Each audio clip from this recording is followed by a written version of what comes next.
Assalamu alaikum. Good afternoon, everyone. Warm greetings from Casablanca, Morocco. For those that don't know me, I'm Dr. Huda Abadi. I'm the founder and executive director of Transformative Peace. Transformative Peace is a mission-based organization that works on inclusive peace building, women, peace, and security, and a human rights approach to violence prevention. Welcome to the sixth Transformative Conversation.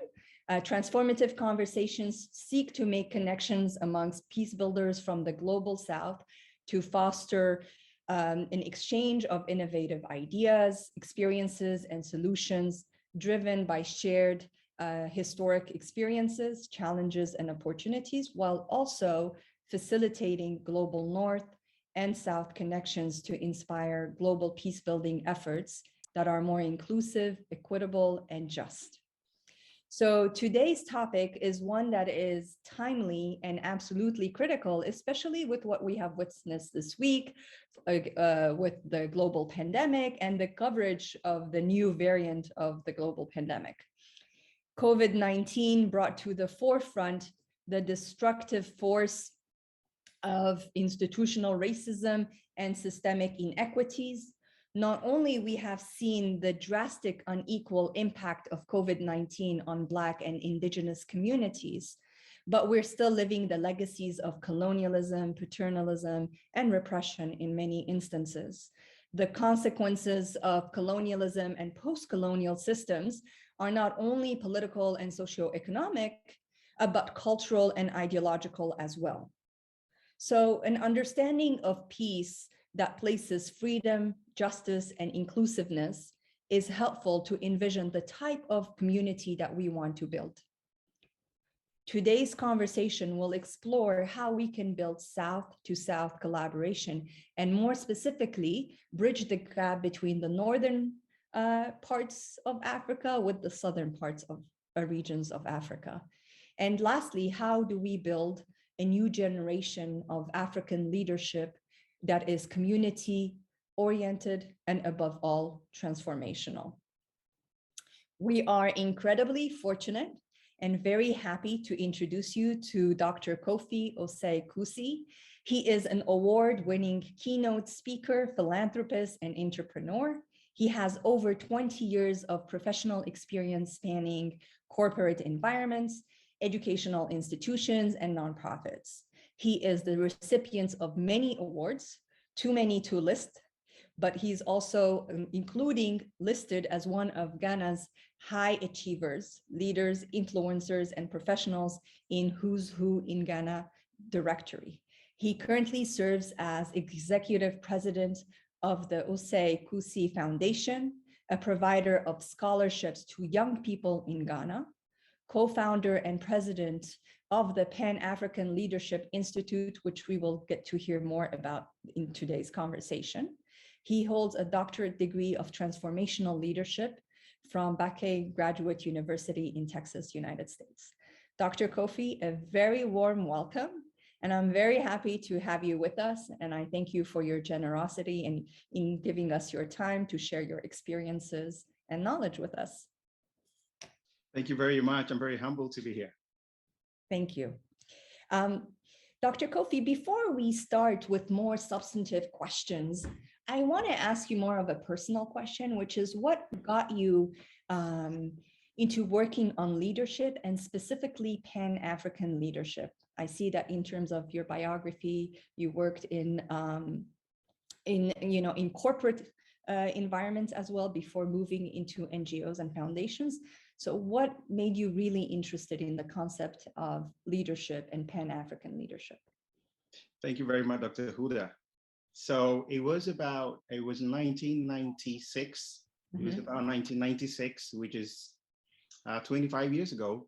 I had finished high school in Ghana, and my colleague, a good friend of mine at high school, after school, said, hey, why don't we spend some of our time running leadership conferences for young people in primary and secondary schools. And so it was his idea, and he founded a group called Chosen Generation. And it was a group that sort of brought facilitators and speakers together. And we would invite students from secondary schools to a hotel. We rented a hotel, and like every quarter, we'll bring students there to listen to talks on leadership, talks on having a vision in life, setting a goal in life, and things like that. To cut long story short, he did that for a year. I was just helping him.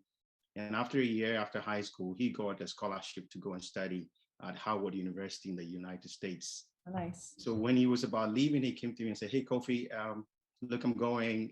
Can you look after this group for me?" Look, I wasn't very interested, but he was a nice guy. You know, when we were in high school, he will invite us to his house, and his mom prepared some very lovely local dish because I lived in another city and I was staying in a different city. Okay. And, you know, for all the good food he and the mom had given me, I couldn't say no. So eventually, you know, I said yes, and I did it for him. But after a year, I discovered I had a passion for leadership, bringing people together and helping them, you know, have conversations, learn, and grow themselves. And look, I've been doing that for the last 25 years, and it's changed my life. Wow, that's so interesting. Thank you for sharing with us. What a wonderful story. So food is a conduit to good work and food for diplomacy. Maybe we should look into it, right? Absolutely. That's wonderful. I want to go now a little bit more, speaking a little bit more about substantive issues. Looking at the African continent as a whole, we see a number of challenges to not only development, but also to peace and stability. Across many African states, we have heads of states that have been there for 10, 20, 30, even 40 years.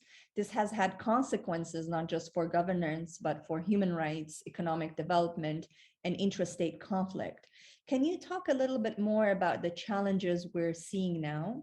And to what degree can we link these challenges, including to what so many call a crisis of leadership, to the colonial history of many of these, what these African countries have witnessed and went through, these legacies of colonialism?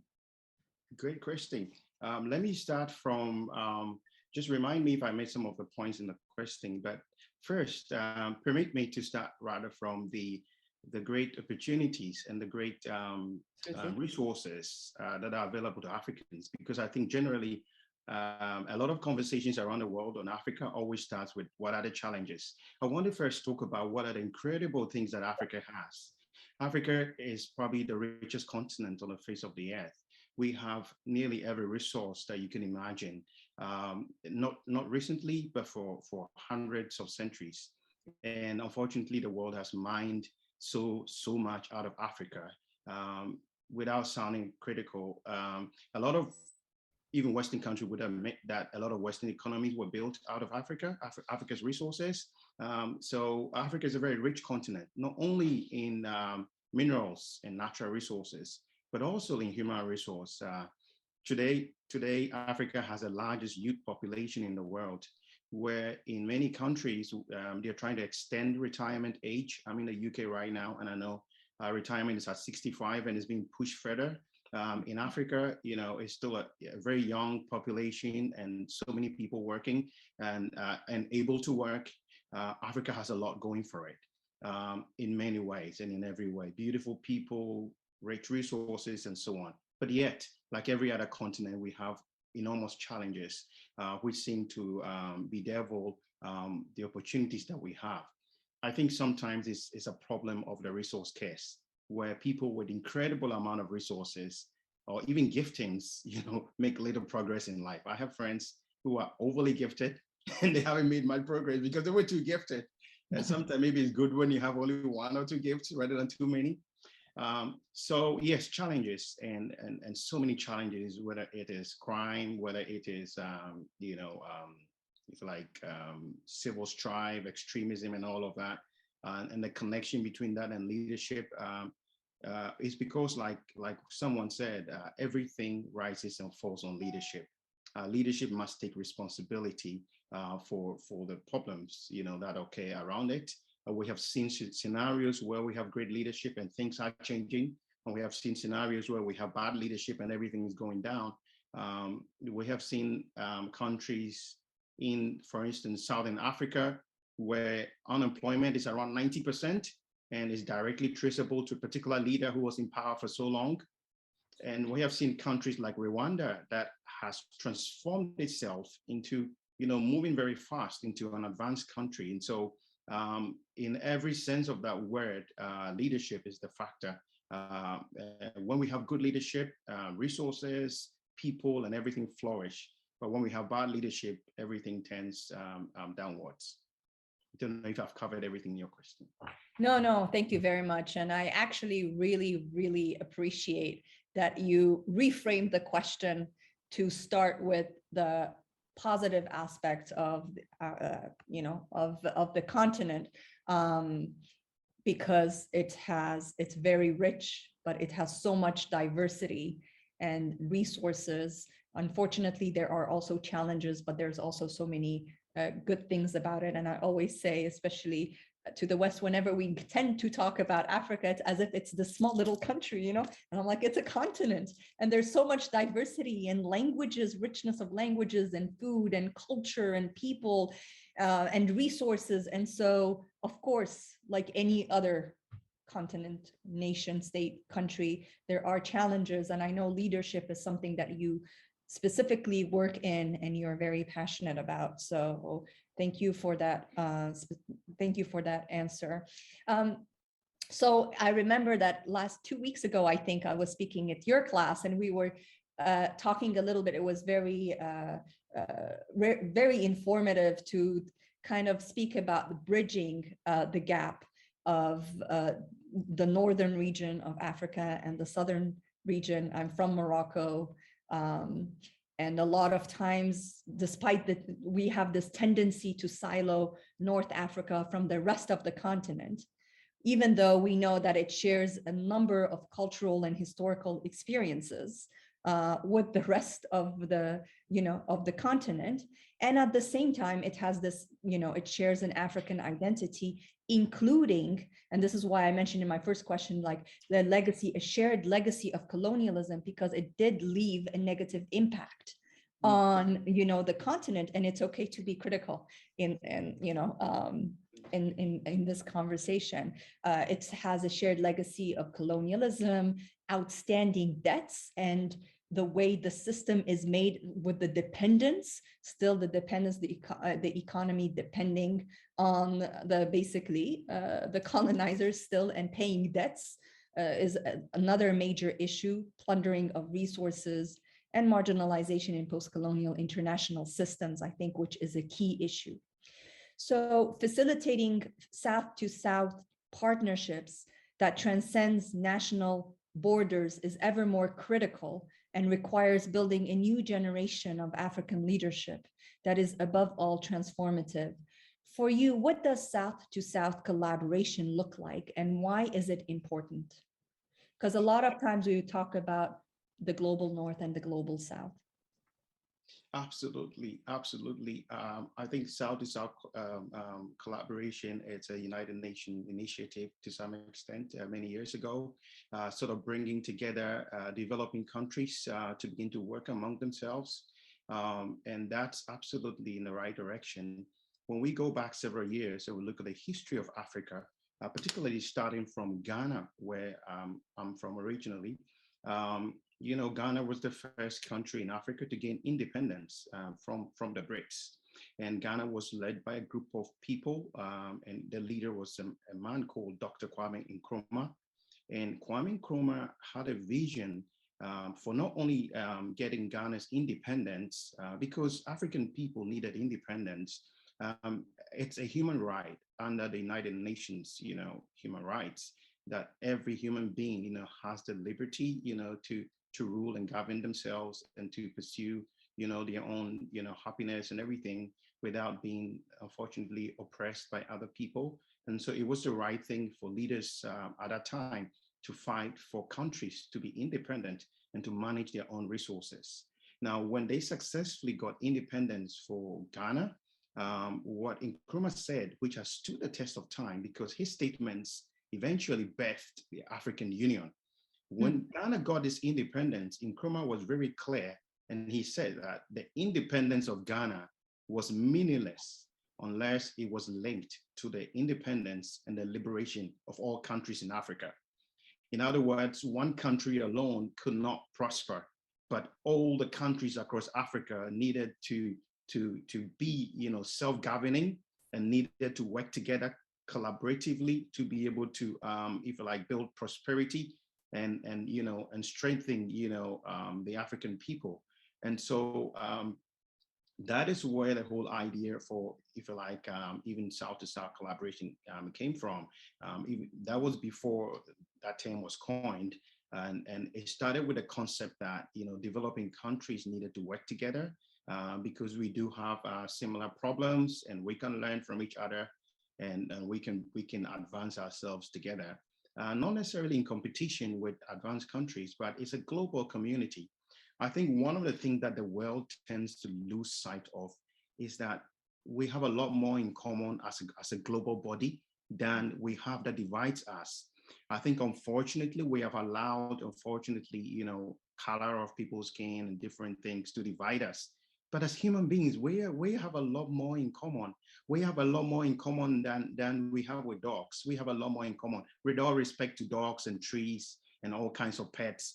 Now we have more in common as human beings. We are one human race with a responsibility of stewarding this universe, this entire universe that is a gift to us, of stewarding the climate, of stewarding, the oceans, of stewarding, everything around us. And we are one people as human beings. I think it was Bob Marley that sang, and he said that different colors, one people. And so we need to set aside the colors. There's beauty in colors. If we were all one color, it would be a boring world. If all the flowers were the same color, it would be boring. If all the trees were the same, it would be boring. So color is for diversity. And rather than let it divide us, we must embrace ourselves and see that we are one beautiful people. And if you bring it even into the context of COVID, we can vaccinate all Western countries. If we leave Africa, we leave other places, and they're struggling to vaccinate themselves, eventually what's going to happen is that one side will be vaccinated, the other side won't be vaccinated, and the world will continue to live as a global village, and the cycle is never going to break. And whether it's poverty, if one side of the world is rich, another side is poor, we're all poor, okay? Because crime will rise. Look at many people crossing the oceans across Morocco. I was watching the news recently about people dying, from Afghanistan, trying to find their way to the United Kingdom. I wish I could tell one very sad story. This beautiful lady that got wedded and is trying to get a visa into the United. I'm sure you saw it, and yes. Just died. Very sad. And again, it's all poverty and things like that causes that. And so it's very important that we have this concept of South to South collaboration. Another thing that justifies that is that, unfortunately, most countries are self-seeking. Most countries are quite nationalistic to some extent. Everyone must care for themselves, but of course we must care beyond our own borders. And the South to South collaboration is solid because, unfortunately, a lot of Western countries having put the interest of Southern countries and developing countries first, even with aid. And I have worked in within the NGO nonprofit sector and philanthropy for years. And even with aid is never free most of the time. We all know that even behind aid, a lot is being taken away in the name of aid. And, in the name of aid, countries are not free. And so countries that are developing must really care for themselves. And this whole concept of South to South collaboration is a crucial, project and approach of getting developing countries that have the similar struggles to come together. But more importantly, I think it should go beyond South to South collaboration. We should have a global collaboration of humanity that thinks about the fact that this is our world and we must care for everybody. I don't work for Africans alone. I work for everyone around the world because I'm a global citizen. And no matter what happens to somebody across the oceans, it should be my problem. And so beyond South to South collaboration must be a genuine global collaboration that seeks to advance the cause of humanity, kill poverty, diseases, and have a better life for everyone. Thank you so much, Dr. Kofi, for those inspiring words. Absolutely. I think, I think what the global pandemic has showed is, you can vaccinate as much as you want, but if you don't have a holistic approach to vaccinating everyone, regardless of where they come from, we won't find a solution. And what the pandemic has done is it really has brought to the forefront the structural inequities, and that we live in a global village. And so we need to have a holistic approach to peace and security and freedom, and to reimagine peace building where we put at the forefront instead human dignity, justice, equality. A lot of work is still needed, unfortunately, but we cannot lose hope. We cannot lose hope. I wanted to talk to you a little bit. We spoke a little bit about the impact of colonialism.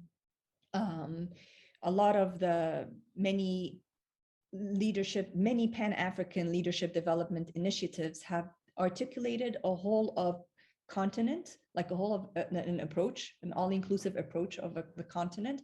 And that is that's not to basically just work on Africa, but it's only and not, like look at the humanity as a whole and, have a work for the humanity, but to empower basically indigenous voices, I think, which is absolutely needed because there is a inequality in terms of systemic power asymmetry.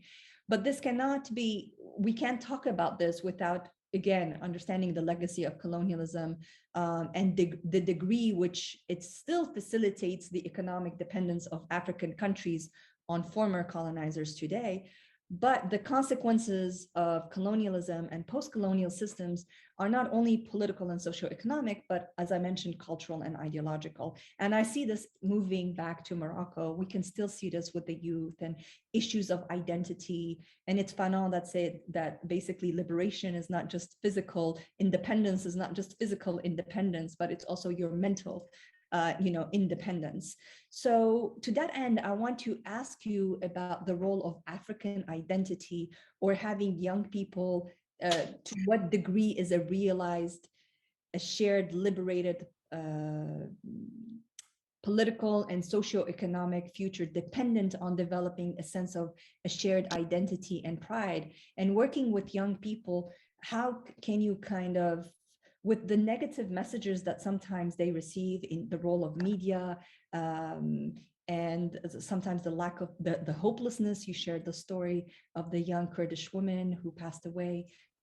We've seen a lot of children trying to cross the Atlantic for a better future, and most of all, this dignity that they seek. What are some factors in your work to kind of foster the sense of African pride, and also like this mental independence as well? As always, great question from you, Dr. Huda. Amazing one. One of the biggest legacy of colonialism is its effect on the mindset of people. And I think a lot of people don't realize that, because the mind is a governing seat of the whole person. And over the years, even I'm sure you've heard the story about the fish that was kept in the little glass in the container, for like 3, 4, 5 years. And after that long time, it was taken out of the glass and poured into the ocean. And for days and weeks, the fish was still just swimming within the same circle that they had as it was in the glass. Look, it had been changed. The situation had been changed, but the mindset of the fish was still the same. The fish thought it was still in the glass. And years and years and years of colonialism, being oppressed and being made to feel you're you're secondary, you're not fully human, and so on. The fact that the glass has been removed doesn't automatically imply that you're totally free. A lot of people are still oppressed in the mind. They lack the confidence to try things. They lack the confidence. They lack the self-belief to be able to accept themselves and do things for themselves. A lot of people are still very, very dependent on governments and dependent on even things they should do for themselves. They can't. And fine, I blame them, but to some extent, you also have to understand them, that they have been through, their fathers and their forefathers have been through systems that have mentally changed them. And some of the question you asked includes education. And one of the problems in Africa is a lot of the education does not include indigenous education, understanding history, and so on and so forth, that can liberate people and set their minds free so that they can be entirely who they are. And so the effect of colonialism has been, significant, particularly on the mindsets of the people. And it's very important that, through education, we help to liberate their minds for them, to maximize the potentials that is within them. I think there was a second part of your question that I may have missed. No, that's great. I mean, I was saying, like, what are some of the factors that you think might help in this kind of self-liberation, I would say, Absolutely. One of them is ensuring that we rebrand Africa.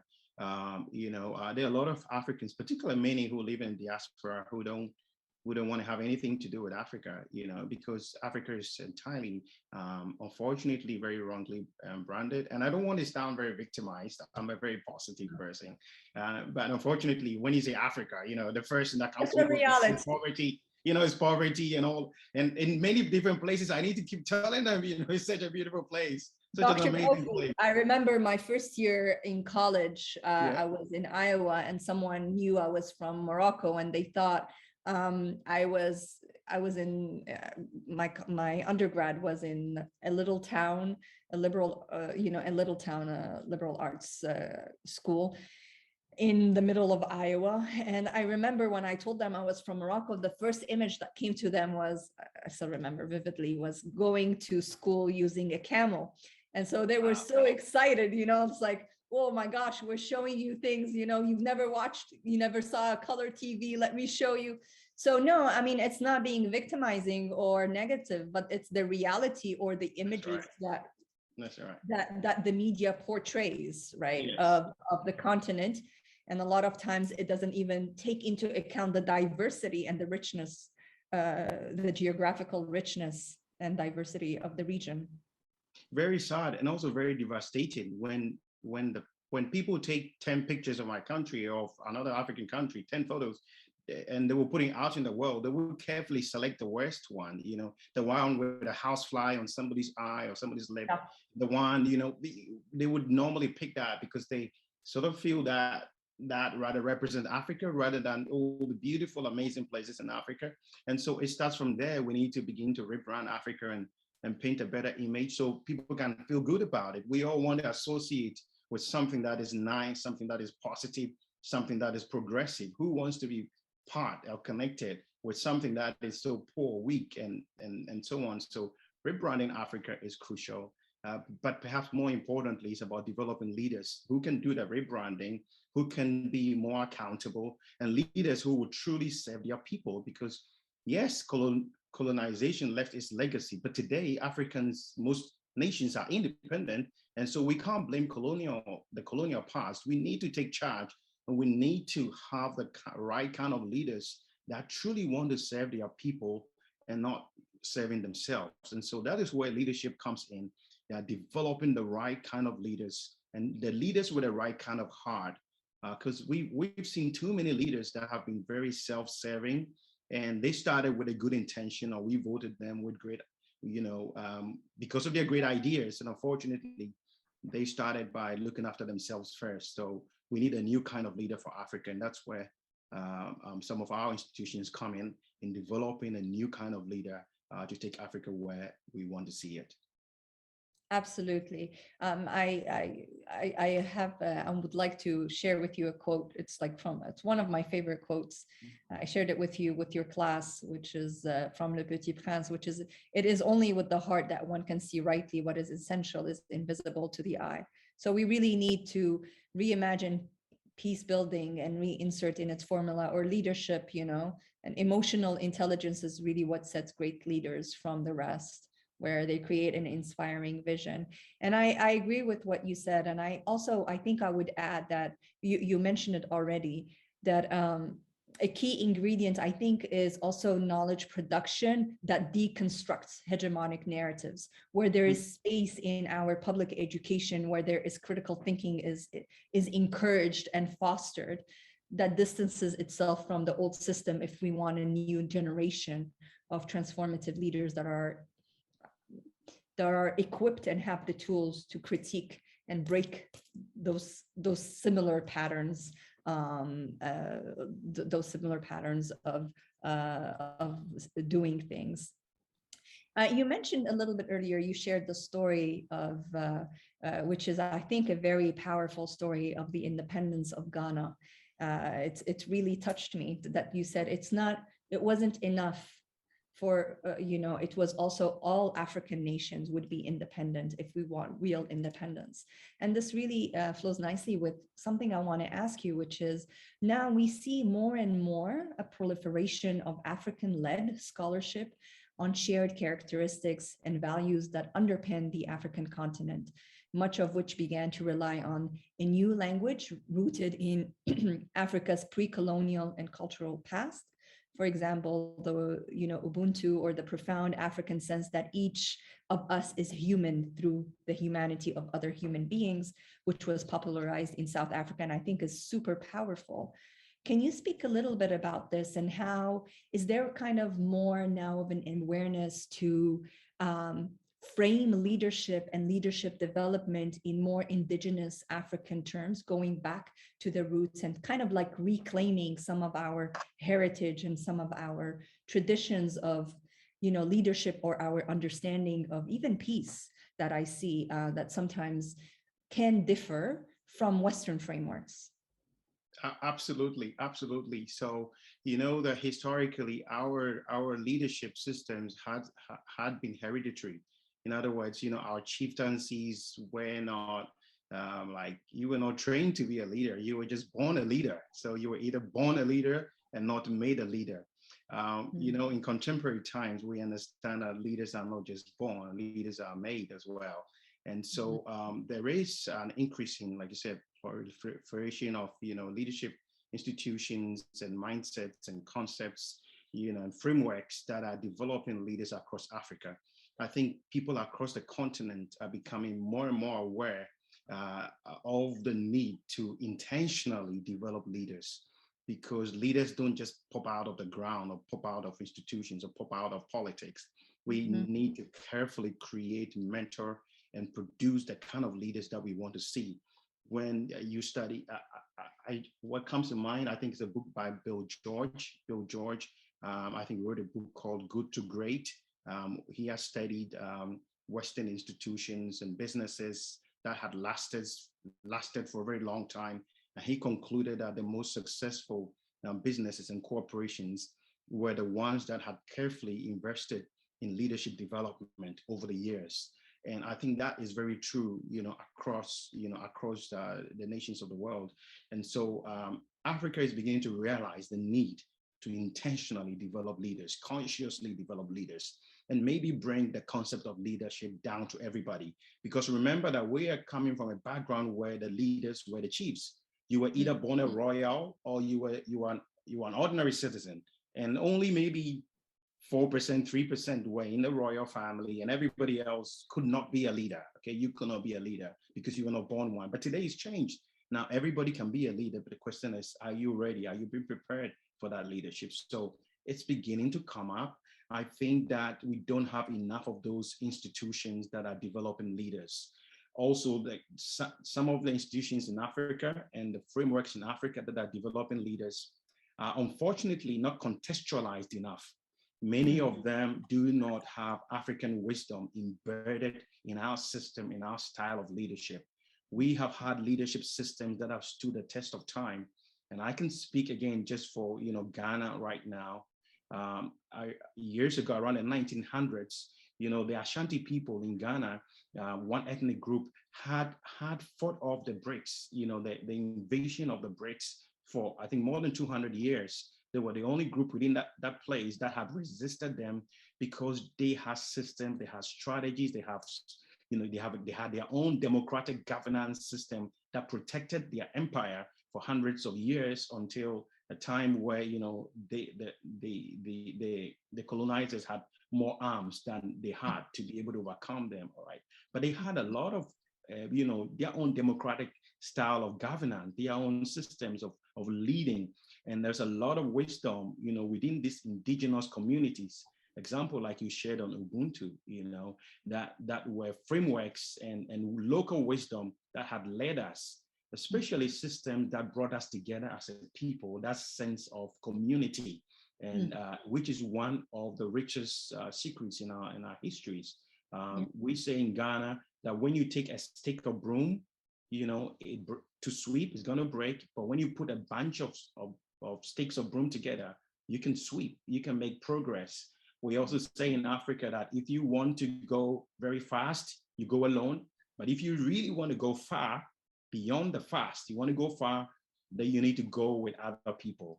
And so we have some of this collective wisdom that needs to be weaved or woven into African leadership education that can make, our system of governance and leadership much more suitable for us. Lastly, you would realize that Chinese concepts are very contextualized. They are not entirely Western. They have relied on their own traditional wisdom and wisdom over the years. They have harnessed that. They have learned from the West, embedded that into their Chinese history and wisdom, and conceived their own system of leadership and their own system of business that is working for them. And that is the same thing we are calling for. We should learn from everything around the world, but infuse that and not lose our local African wisdom in our local African context. This is excellent. I'm absolutely passionate about this because my work is also in peace building and conflict resolution. And a lot of times there's such a Western framework or a top-down approach where indigenous forms of peace building are completely overlooked or not seen as equally important. But then when we ask ourselves and we look at different contexts why peace has failed in many places, we realize that we also did not infuse it with the local community's culture, their wisdom, as you said. And it's really interesting because just in terms of just conflict resolution or peace building, also looking at it, a lot of times it can be seen as a collective responsibility and tied to justice rather than just as an individual matter, which is a lot of times seen in the West as a, just ending a disagreement and coming into ending a disagreement and, and having a contractual agreement rather than they're looking at it from a collective perspective and the process and an emphasis on communal matters and cohesiveness and social cohesiveness, which I think is part of our culture and indigenous traditions that sometimes saddens me because I think both. I'm always hopeful. I see like there's a movement now more and more in terms of reclaiming these and realizing, like, there's more scholarship out there that is realizing that we have to reclaim this and there needs to be new knowledge production that puts this at the forefront and breaks these hegemonic narratives, while at the same time taking what may be learning from what has worked in Western frameworks, but similarly infusing it and keep talking about these so it becomes mainstreamed ideas. And hopefully our youth that they are proud of these traditions and carry it forward and they can reclaim it as well. So how does this communal aspect of society extend to youth, and in what ways can local communities promote youth leadership, in your opinion? Absolutely. In Africa, we say that it takes a whole village to raise a child. Unfortunately, we're gradually losing our sense of community. We're becoming more and more individualistic, and that's to some extent part of our problem as African people. But definitely, like you rightly said, we do need to reclaim that sense of community. It does truly take a whole village to raise a child. We need that whole community to developing young people. We have a lot of challenges, and I over the years have run an institution, Osei-Kusi Foundation, that has been investing in young people, granting scholarships to blind students, to deaf students, to students who have physical challenges. And always proud of our oldest girl. She's called Grace. And we saw her as a blind girl. She was blind at the age of 12. And soon after that, we helped to put her through secondary school, primary, secondary school, to the university. And she graduated, I think 3 years ago, with a degree in education. She's a blind girl. And today she's a teacher in a mainstream school. But what we have done as a foundation is, once we have taken them through these programs, we now put them into our leadership institute and get them to learn the skills of being a better leader. And so, yes, it does take a whole community. It does take, institutions like ours coming together, identifying, needy people that need help, and also people with potential leadership skills. And everybody, I guess, has potential leadership skills, and helping them to develop these skills, have a strong sense of self-identity, have a strong sense of, of a can-do attitude, help to build their confidence, which is one of the things a lot of people struggle with, helping to build up their confidence and helping them to get out there and serve their community, that everyone can make a difference. So these are some of the ways that we're helping to galvanize leadership at a community level. That's great. We have only around 15 minutes or so left. So I want to ask the audience if there are any questions, that they should feel free to ask questions either in Zoom or in Facebook. We would be more than happy to help. We will continue having a conversation, but in case anyone has any questions that they want to ask you, please do so now. We will gladly take it and ask Dr. Kofi your question. I want to, from your perspective, you spoke a little bit about, you shared the example of the young woman who is now teaching in a mainstream school. And I know, like in your website, you speak about promoting the values of Pan-Africanism, but we didn't get a chance to define it. And I'm pretty sure that many who are viewing might not know 100% what it is or what it means. So if you can just a little bit just explain what it means for our viewers, and why do you think this is critical and important to teach the students or approach? Absolutely. So the concept of Pan-Africanism is the belief that Africans on the continent and Africans that in the diaspora are people with a common heritage. And so Pan-Africanism is the concept of looking at Africa not only with the eye of one country, but looking at it as a continent, and the need, to strengthen that connections between these different countries and these different people. If you take it at a country level, if you take Ghana, for instance, our neighboring countries, we have the same ethnic groups crossing, the borders of that country. Nearly every country in Africa, the lines of the countries were artificially, made, and they were not proper lines that, and it actually divided people, just as it happened in Germany. People in Eastern Germany and Western Germany, there were families just living across, those walls. And we all remember the joy of the world when the walls came down. And that is the same thing that we see in Africa, and the need for seeing Africa as a continent. And not only the people living on the continent, but also those in the diaspora.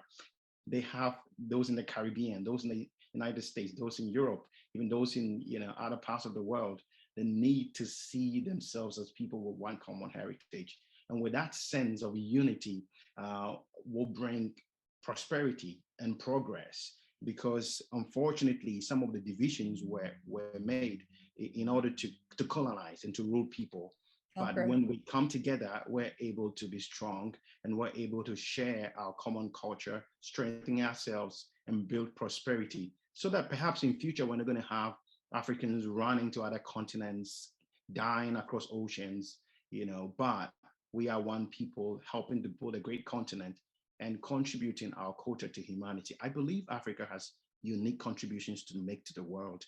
And if a stronger Africa is good for the world, a stronger Africa will bring its unique sort of inventions, unique ideologies, unique contributions for the betterment of the entire humanity. So it's good and in the interest of all humanity to ensure that not only Africa, but every single culture in the world is strengthened and empowered to be able to bring forth its contribution to the world. Absolutely. And there's a lot to learn from Africa, right? A lot of times we go and we do field research there, but I think we have a lot to give and to provide unique ways of doing peace building, unique ways of seeing things, bringing community back to the forefront. The pandemic has showed that individualism is not going to work. We are a global village after all, and we need to look at more how to work together and have dignity, human dignity, be the main thing for everyone. There is one question that came, which is there are high school students here in the United States who are of Ghanaian heritage and are interested in studying in Ghana. Many of them want to contribute to civil society there. Do you have any suggestions for them? Absolutely. In terms of studying, example, the Pan-African Leadership Institute, we're available. Our courses are currently largely virtual. So you get network with Africans from around the world. You get to learn about our African culture. You get to learn about leadership. So the Pan-African Leadership Institute is certainly one of the platforms of getting to study in Africa. In terms of getting involved in civil society work, example, our institutions are there, and there are many other institutions like the Osei-Kusi Foundation that offers opportunities for people to volunteer and for people to contribute back on the continent.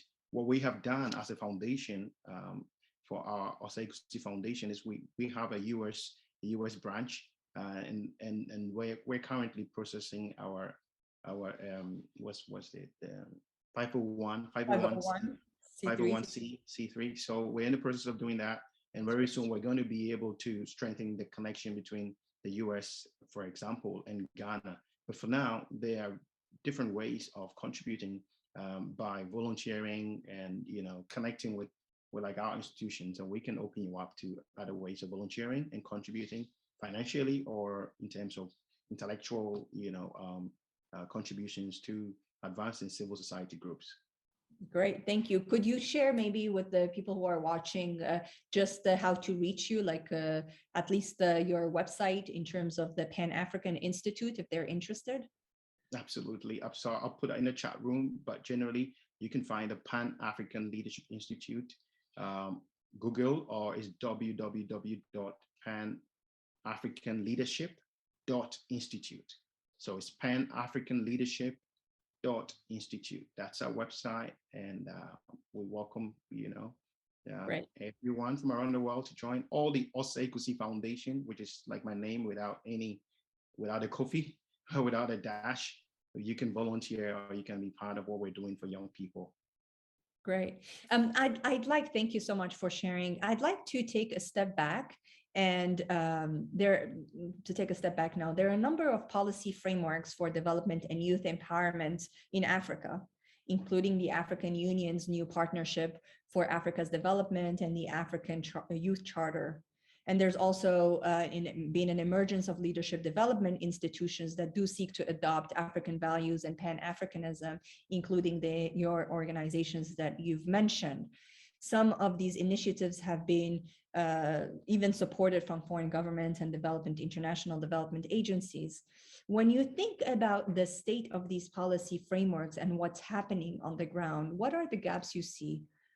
Is there anything missing at the policy level or at the implementation level that could ensure the development of transformative leadership or more of an inclusive approaches or collaborative approaches to working together with young people? One of the challenges is funding. So some of these policies have been put in place, have been espoused, but they're actually not on the ground. They're actually not happening. So you can read about them, but they're actually not happening. And unfortunately, funding is a big issue. And again, to me, part of it is the mindset issue. Let me tell you what, African Union, unfortunately, is largely donor funded. Yeah. How do you fund African Union from from donors. I mean, African countries must contribute to African Union. They should run their, I mean, no one is come to run, your institutions for you. There is enough wealth in Africa, and our leaders must come together and fund the things that needs to be funded. So there's a question of funding. Some are not being fully implemented and executed because of lack of funding, and because the people to implement them are looking to some foreign donor to come and fund them. I like what the current president of Ghana said, and one of his dreams and visions was Ghana beyond aid. Now, we haven't achieved that yet. I don't know how much progress we have made, but certainly that idea of Ghana beyond aid or Africa beyond aid is something we must push for. It starts with the mind. And how that happens is that we need to learn to be more and more innovative. So one of the biggest gaps between all these policy frameworks and implementing them on the ground is lack of funding, and lack of funding because of lack of innovation and over dependence on aid. Yeah, it is a serious issue, I think, and it weakens sometimes some of these programs as well with the over dependence, which hinders innovation, and also even community feeling that there's ownership of these projects on the ground, and they are responding to local problems using local solutions as well, where there's this empowerment. There's another question that came in, which I am excited about because it's a topic that I am pretty much interested and passionate about. And that is, how do we particularly bolster and bridge the gap of young women in leadership roles across the continent? And this is a challenge not in Africa, all over the world. In the United States, we still have not had a woman president. How do we empower young women, but also empower the communities they exist within to support them? It's definitely a very sensitive issue, and I think it differs across cultures, even within Africa. I have seen cultures in Africa that are a bit more women empowering, and other cultures that don't empower women that much. Again, within one of the cultural groups that I come from, for example, the Ashanti people, like women, I think are so empowered because women determine the kings, women determine society. Our families are built around women. And so you have a lot of women that are empowered, but also on the other side, a lot of women that are not empowered. Women empowerment is a critical issue. At our foundation, we had been running a leadership award for girls. And so for about 5 years, we were funding girls volunteering and finding solutions to problems around them. How we develop leadership in girls is by encouraging them to volunteering, is by encouraging them to solve problems, because one of the challenges women have is sort of self-inflicted. They don't have the confidence to go, I want to be a leader. And so even though examples stepping into parliament, there are no feminine quotas. More and more women don't have the confidence to actually step out there and go like, hey, I'm going to parliament, because you need to be bold as a woman. And so how we do that is by encouraging women to be bold, encouraging them to step forward. And sometimes there's the need to put funding, if you like, support for women that want to step up into leadership to facilitate that, because women generally, as we all know, unfortunately, fall behind men in terms of income and so on and so forth. So we need to put our monies where our mouths are in terms of women empowerment. We all know, again, like one of the greatest leaders that Ghana ever had said this, and let me put that on record. He said that when you educate a man, you educate an individual, but when you educate a woman, you educate a nation. Mm-hmm. And that was one of the greatest statements one of the greatest leaders of Ghana ever said. And there is a need for us to educate women. And for me, it's holistic education for women. Through that, we're going to be able to empower more and more women. Not only education, but also putting funding opportunities available to women to start businesses and to take up political positions, so that we can get a needed balance and tap into the wisdom that women can contribute to social development.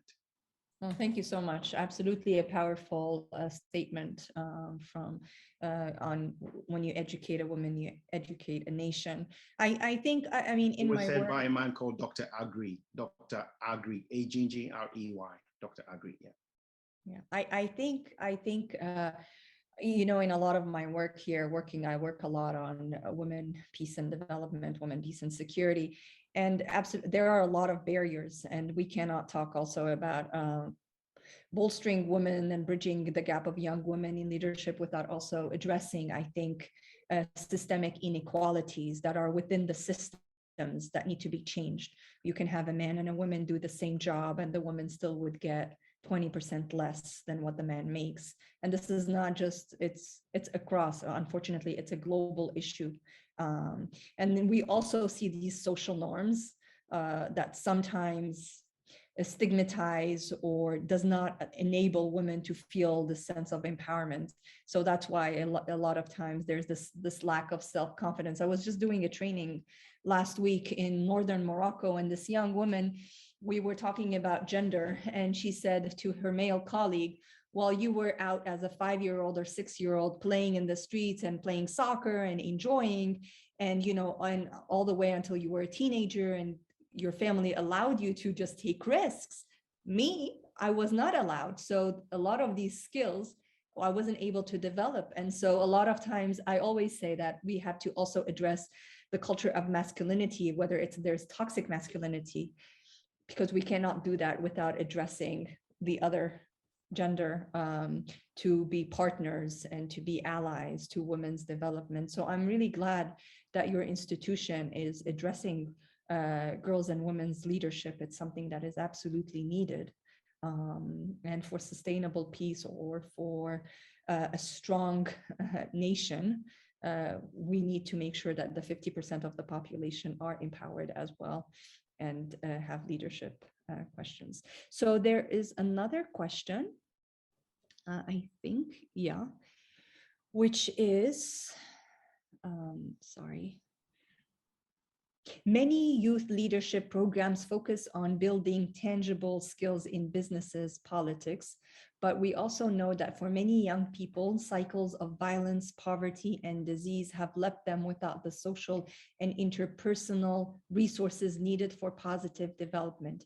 In fact, many young people experience a deep sense of trauma, fear, suspicion, stress, and hopelessness as a result of what they've lived through, which undermines, which undermines their capacity for positive development, let alone leadership. So beyond the practical, political, and economic solutions, how can we go about rebuilding the spirit of these young people? Absolutely, absolutely. We definitely need to have a holistic approach to developing people, not just leadership. And in recent times, one of the things that we're all getting more and more aware of are the issues of mental health, and the mental health of young people, the mental health of older people.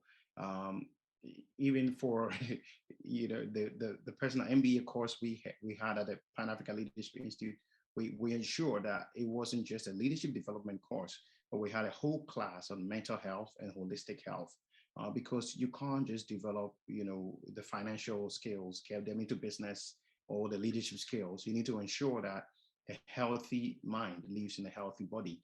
And so it's important that we balance, these discussions. How can we involve holistic health in education? And that is one of the things we do at the Pan-African Leadership Institute, that in training leaders, getting them to understand finance and running the business and learning how to be good leaders. How can they be healthy people? And more importantly, how can they have,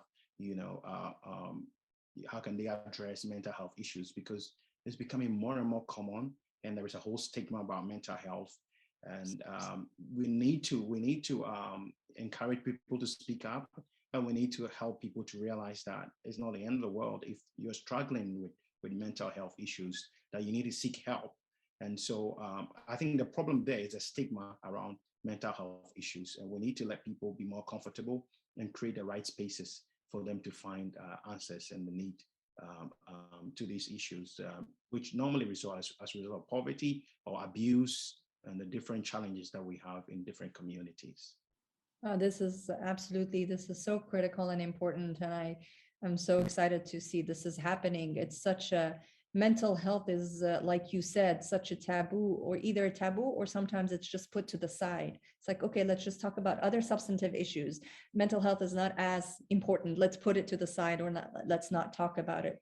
So giving that space to discuss openly and freely and create a free space, to a safe space really to be able to discuss these issues, is transformative and liberating in of itself. So with that, it comes the end of our transformative conversation. Before we say goodbye, I wanted to ask you if there's any last words you want to share with the audience, or any comments or something that you think is important that was not mentioned for this topic. I just want to say I enjoyed it so much. I don't want it to end. We'll have you back. I want to thank you. I want to thank you for having me. Very humbled to be here, and to thank our audience on Zoom and also on Facebook for joining. And that, for me, it's more about the world as a global community, looking after each other and ensuring that all humanity is well and safe, and that there is, transformative peace across the entire globe. I think it is in the happiness of one person that we all find our happiness. And when one person is troubled, it should be our trouble as well. So let's live peacefully as a global community. Oh, thank you so much for an inspiring concluding remarks. Really appreciate you, Dr. Kofi. I very much enjoyed the conversation. Thank you so much for sharing your rich experiences with us. I'm sure we all learned so much tonight. So thank you, and we'll be in touch soon. Thank you. Thank you.